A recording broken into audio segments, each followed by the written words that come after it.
It's crazy, quite frankly, because when we start school in August, we're just beginning marching, the football games. I mean, we start in the summer with that, and still working on marching band music and getting stuff ready for senior show and other things that may happen through the year. It's a big turnaround to get them from not sounding like a marching band to sounding like a concert band in a very short amount of time, because I think our last game was on October 24th. Which seems like a long time ago, but when you actually put it instructional and time and put Thanksgiving in there as well, it is not a lot of time. And you're going from one big group to three, separate groups that perform on their own, and it's a pretty big undertaking. In addition to the large group ensembles, this concert's known for the small groups, and we have an audition that's right before Thanksgiving that the students prepare for, and so they'll come in after school on that Tuesday and play for all of the music teachers combined, which, as you can imagine, it's kind of nerve-wracking. And at that audition, they have to have all of the music kind of ready and learned and perform it for us to make sure that it's going to be good enough for the final concert.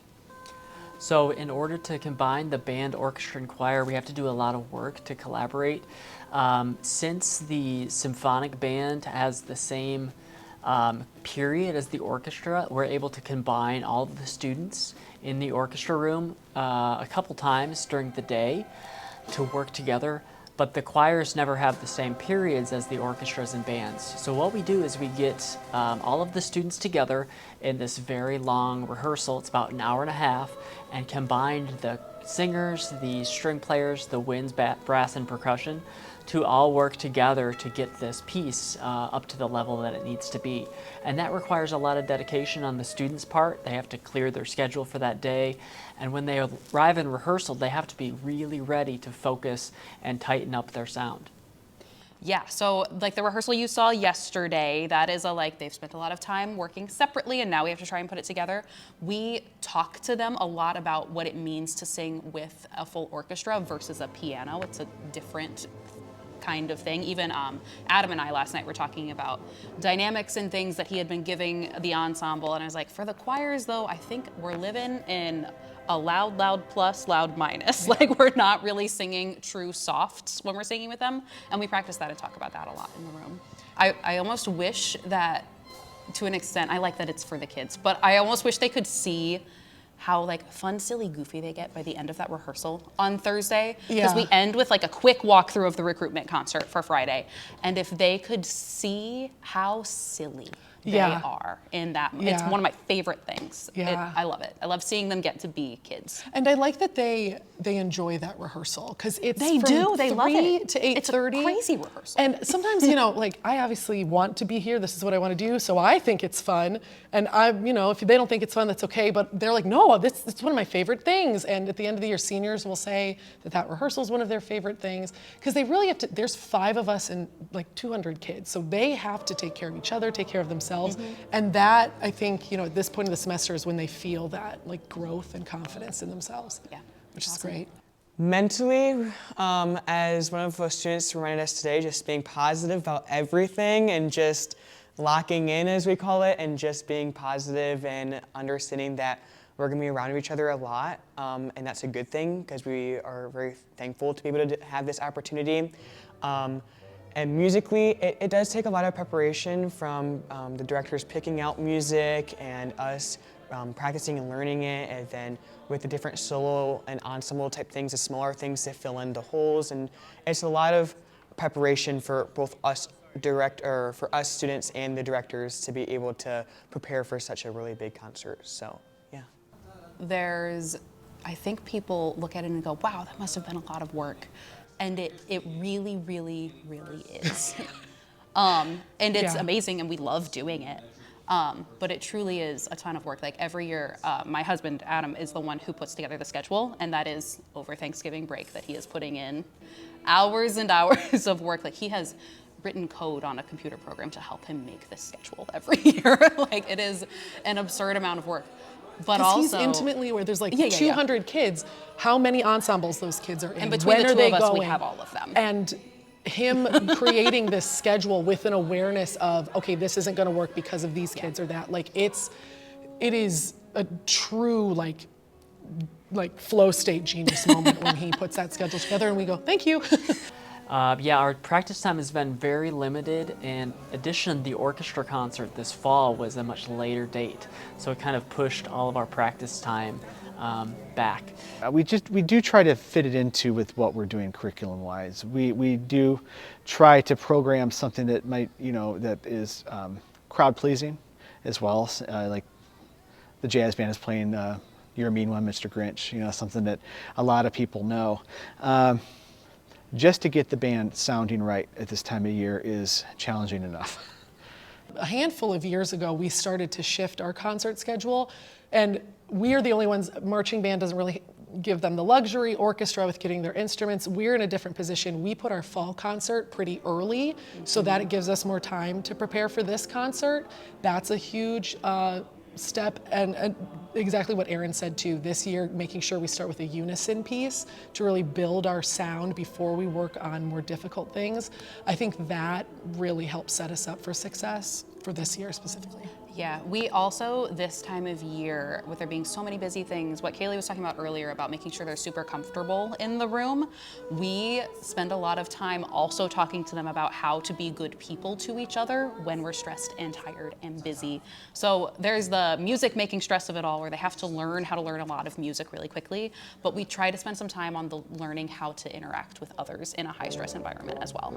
And it's great because Dakarian Wimberly is our choir president, and literally today raised his hand and goes, remember, we have to spend a lot of time with each other, like we gotta be kind to one another and all of those things. So it's great that they're kind of taking that message. So we have two of our concert bands perform up on the stage because logistically they have to be on the stage. So everything kind of revolves around what's going on the stage, and everything that goes on outside of it gives a lot of time to change things up on stage. We try to make it a very magical concert with us, like popping out, but we don't unfortunately just get to show up there. We do zigzag all the way through the Performing Arts Center to get to our spots. So although to you it's just like, oh, there they are, oh, there they are, we do unfortunately have to zigzag through the whole Performing Arts Center to get to our spots. But that may not make it as magical, but that's okay. You can keep imagining that we just show up. We have the two concert bands and jazz band as well. They're all up on stage, so it all works around that. The marching band part's easy because it's just in the pack. We just turn up the house lights and bring them down. So logistically though, I mean, even beyond that, just figuring out the time slots, it's coming out of marching band in October. Need to get our new, our concert uniforms all fitted and ready to go. We have a concert like literally tonight, Thursday, December 4th, when we're speaking. So we have music for that. One of the groups is playing something completely, jazz band and wind ensemble are playing something completely different that they're not playing tonight for this. So there's a lot that goes into it. When the orchestra is playing different styles, they really have to approach their bow technique in a different way. So a kind of more rhythmic and percussive piece requires a very different bow technique than, let's say, a lyrical and more sustained, like song type piece, like a Christmas carol. In this concert, the orchestra is a little bit different than a traditional orchestra concert. The piece that we start the concert with is a cool rock orchestra piece by the Trans-Siberian Orchestra, and it's called Christmas Eve at Sarajevo. So that's kind of a departure from, say, a Mozart-like piece. And the other thing that the orchestra is doing in this piece is playing with the choir and band in this great suite of Christmas music called A Christmas Festival, which was composed by Leroy Anderson in the 1950s. So the orchestra is providing both a kind of classical background and an alternative style background in this concert. So the orchestra is kind of like the backbone of the ensembles, and so we have to really pay attention from day one to get their technique up to the level that we need for a production like this, working on scales, working on finger patterns, playing in tune, matching articulation and bow strokes. Also, on a string instrument, you have 4 strings on every instrument, so we have to tune every single one of those strings. And when you have about 30 students in the orchestra, you can imagine it takes a long time for the students to master that tuning process. In addition to the environment affecting tuning, Just the lights and how long they've been on the stage can affect the warmth of the stage, which affects how well the strings stay in tune. And if the string is a little bit out of tune, the students as musicians use their ear to hear and adjust their finger placement so that they can match the band, the winds and brass and percussion. So this year we approached this actually a little bit differently than we have in the past. Every choir sang a piece entirely in unison, so there was no harmony in those pieces. It was actually solo rep that we had them all sing together, and that gave us a chance to really focus on unifying tone and vowels and getting them to all make a beautiful sound together, which has really paid off in getting them to make a beautiful sound in harmony as well. And then with it being that many of them, I think it is really helpful to have a bunch of them in the room, because the more of them who make sound, the more comfortable they are making sound themselves. Yeah. We also do a lot to make sure that they feel comfortable with one another, because when you're playing an instrument, a physical instrument, you can pick it up if you make a bad sound. You can always blame the instrument, oh, bad string or something. And with your voice, it's a little bit more intimate, so feeling comfortable enough with us and the people in the room to make a sound is really important. I really like the last few years when we have done the Christmas festival at the end all together with all of us. That is one of my favorite pieces. I also like being able to sing within the aisleways of the pack, because it allows us to connect more one-on-one with someone more than we are on the stage. So we can see you more and you guys can see us more. So being able to interact and sway back and forth and tell the story of the music, me personally, it's a lot easier to do that when I'm closer to someone. So I love being able to sing closer to the people in the pack compared to being on stage all the time. In the concerts, there's a ton of things that I look forward to. One of the fun behind the scenes things is the orchestras are all setting up while there's a small group performing. And so at the very end of the concert, the chamber orchestra is setting up to perform their solo number at the same time that the choir is singing Silent Night, or A Night of Silence. And so the orchestra is very quietly and discreetly getting ready to play while the choir sings A Silent Night. And Ms. Bonzio invites the audience to sing Silent Night along with them. And so the orchestra members always sing from behind the curtain Silent Night, and it's always a really special moment for me. And when we get to do things like Night of Silence every year at this, where the audience sings Silent Night with our kids while they sing a counter melody on top, it is one of the most special moments all year, every year.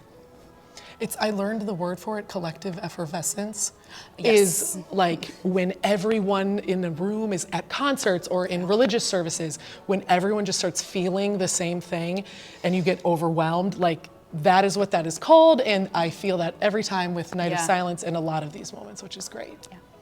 When the lights come up at the end of the performance, first thing I hope is that the audience appreciates the amount of work that the kids put into doing this, and the monumental effort that it is for kids to be part of something this much bigger than them and special, and something that I don't know of many schools that do this as well. So it's a big, I hope the audience understands that and appreciates about what the kids do. I also hope that they were entertained, and that they leave here looking forward to Christmas as well. I mean, this is my dream job. I get to work. Greg and I went to college together. I got to sit on the interview for Putka and both parents. So to get to do this thing every year together is really I wanted to be a choir teacher my whole life, and if I could go back and tell little me, this is what I'm gonna cry, this is what I'm doing, I would be super happy. Yeah, really similarly, I love this job. Kaylee and I are really lucky to work together. We work together incredibly well, and getting to build a program where the kids care about each other and they care about being good to each other and they care about putting on a really good performance with high-level music making is really special. This holiday tradition to me is spreading holiday cheer to people of all ages and races and religions, and just being an open group for anyone to come and watch. We don't focus on certain genres or anything. You know, it's a very winter-themed spectacular event. So being able to tell stories through music as a group for people other than ourselves or our choirs and orchestras and bands that we work with every day, being able to do it for the community and even beyond like our administration and our parents that typically come, but the whole community is open to anyone. So that would be my thing, yes. And then